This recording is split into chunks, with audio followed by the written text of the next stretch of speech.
नरेंद्र मोदी आणि भागवत यांची भेट झाली.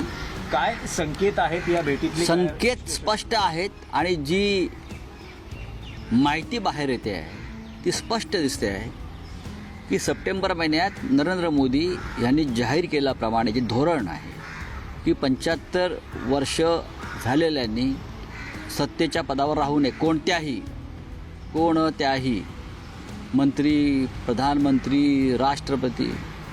त्याच्यामुळे सरसंघचालकांनी त्यांना ह्या त्यांच्या भूमिकेची किंवा संघाच्या भूमिकेची आठवण करून देण्यासाठी त्यांच्याशी चर्चा केली की आता आपल्या वेळ आलेली आहे, सप्टेंबर महिना येतो आहे, तेव्हा देशाचं नेतृत्व बदलावं लागेल.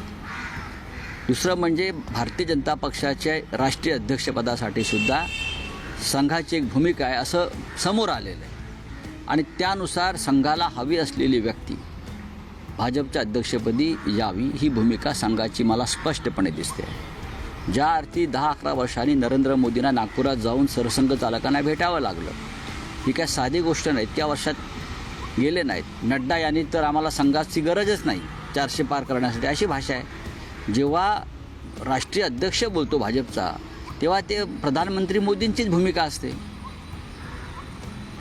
हे जेव्हा तुम्ही समजून घेता तेव्हा मोदी यांना संघ कार्यालयात का जावं लागलं हे स्पष्ट आहे.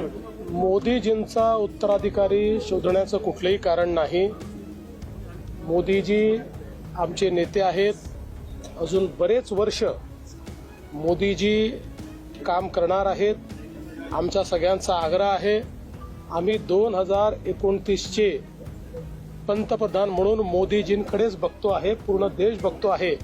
त्यामुळे आता अशी चर्चा करणं योग्य होणार नाही.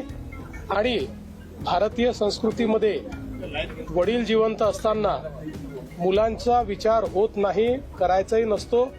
ही सगळी मुघली संस्कृती आहे की वडील जिवंत असताना मुलं अशा प्रकारचा विचार करतात.